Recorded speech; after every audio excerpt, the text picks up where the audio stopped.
Hi, నేను మీ లక్ష్మిని అండి. ఈరోజు మన వీడియోలో ఈ క్యాప్సికమ్ మసాలా కర్రీ చాలా కమ్మగా చేద్దామండి.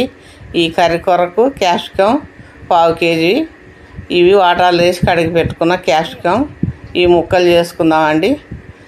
ఇవి ఇలాగ ముక్కలు చేసుకుందాము, అన్నీ ఇలాగ చేసుకుందాము. మొత్తం క్యాప్సికమ్ అయిపోయే వరకు ఇలా ముక్కలు చేసేసుకుందాం. అయిపోయినాయండి. ఇప్పుడు పొయ్యి మీద ఒక కడాయి పెట్టి 2 స్పూన్ల పల్లీలు, చిన్న కొబ్బరి ముక్క, ధనియాలు, 3 లవంగాలు, 3 యాలకులు, చెక్క వేసేసుకొని ఇవి వేయించుకోవాలి.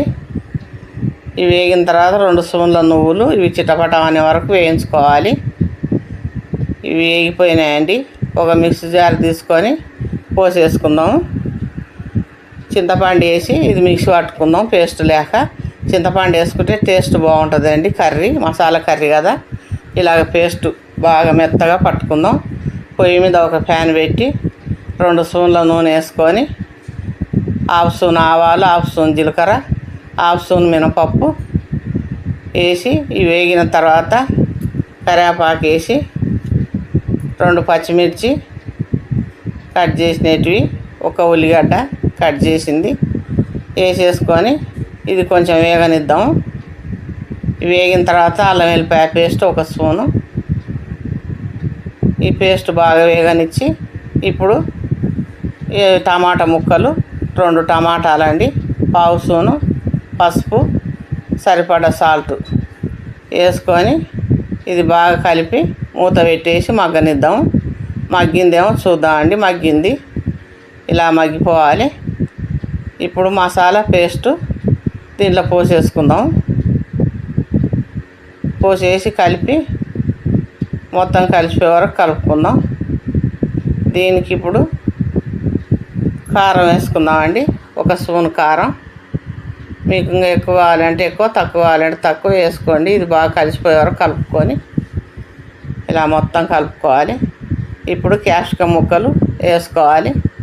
వేసుకొని ఈ మసాలా అంతా ఈ ముక్కలకు పెడతట్టు మొత్తం కలిపేసి కొద్దిగా సేపు మగ్గనిద్దాం. ఉడుకు పట్టే వరకు. అలా ఉడుకు పట్టే వరకు మగ్గనిస్తే బాగా మెత్తగా ఇవి మసాలా అంతా ఈ ముక్కలకు పట్టిపోతుందండి. ఇదిగోండి, కొంచెం మెత్తగా కూడా అవుతాయి ముక్కలు. ఇలా అయిన తర్వాత ఇప్పుడు ఒక పెద్ద గ్లాసుడు వాటర్ పోసేసుకుందాం. వాటర్ పోసేసి కలిపి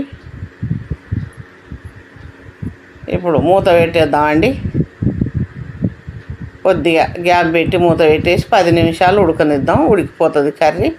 ఇప్పుడు వాటర్ అంతా పోయి గ్రేవీ దగ్గరికి అయింది. ఇలా కలుపుకొని లాస్ట్ కొత్తిమీర వేసేసుకుందాం. వేసుకొని ఇది కలిపి చూద్దామండి ఉడికిందేమో. ఇదిగోండి, మెత్తగా ఉడికిపోయింది. ఇలా చేసుకున్న కర్రీ చాలా బాగుంటుంది. కూరగాయల బిర్యానీకి, వైట్ రైస్లకు, చపాతీలకు, జొన్న రొట్టెలకు ఇది చాలా కమ్మగా ఉంటుంది ఈ కూర. ఈ వీడియో మీకు నచ్చితే లైక్ చేయండి, షేర్ చేయండి. మా ఛానల్ను సబ్స్క్రైబ్ చేసుకొని వారైతే సబ్స్క్రైబ్ చేసుకోండి.